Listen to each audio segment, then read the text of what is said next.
give consent to be recorded. I give consent to be recorded. I give consent to be recorded. I give consent to be recorded. I give consent to be recorded. I give consent to be recorded. Throughout America, small town farmers sell their produce to their local grocery store. But imagine going to the grocery store and there being no food on the shelves. Well, this could be a reality if we didn't have the help of the honeybees.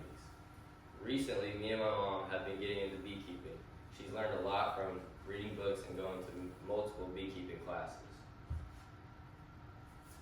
According to Honey Haven, 95 different fruits in America are pollinated by honeybees, and 1 out of every 3 bites of food we eat is contributed by honeybees. Today I'm going to be demonstrating how to establish and nurture your own beehive.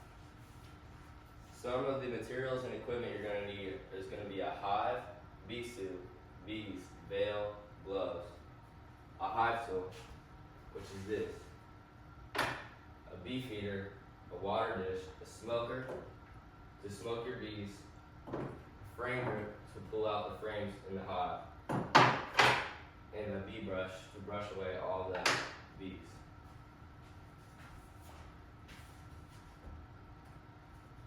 The first step is preparing the beehive before releasing the bees. First, you want to find a beehive that fits your needs and has a certain amount of frames that you need in your beehive. In all hives, you need to have a bee feeder frame, which can hold all the bee feeder, and so that your bees can eat.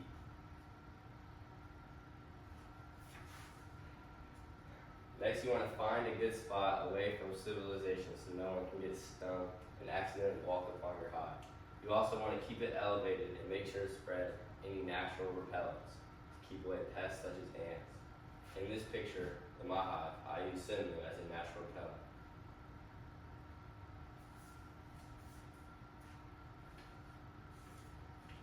Just like any other livestock, bees also need water to survive. So in our hive, we put a water pan right there in our garden. We also have another big one right here. The next step is releasing the bees. The bees come in a plastic container with hundreds of bees. Inside there's also a little box made of wood, the wire on top, and sugar paper on the bottom that holds the queen bee. Before handling and releasing the bees, make sure to have all your safety equipment ready to go and on, such as the bee suit, the veil, and the gloves. Next, you want to spray down the bees with sugar water so they have food to eat and they're less angry, and they also aren't as fast coming out the container. Then you want to dump all the bees out into the hive. It's fine if all the bees don't leave the container at once, they'll eventually find their way out. Just leave the container next to the hive and leave it there for a couple of days to make sure all your bees find their way to the hive. This is the picture of where the queen bee box. You can see all the honeybees surrounding it, trying to eat the bottom of the box so to free their queen. The next step you want to do is checking and maintaining the bees after you've already released them.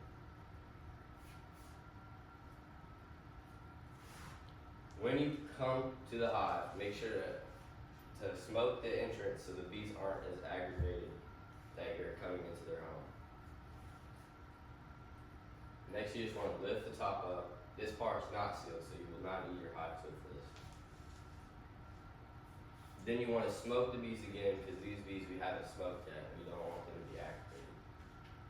Next, you want to get your hive tool that I have showed earlier and I have in the picture to pry open the top to get to all your frames. Then you want to smoke the bees again, because this is where all the bees are at. Now you want to grab your frame grip and pull out the frames that are in the hive. This frame comes from the top portion of the hive. This contains larvae and pupa. This is the frame from the bottom section of the hive. This is where all the honey is made and the frames that the honey is made.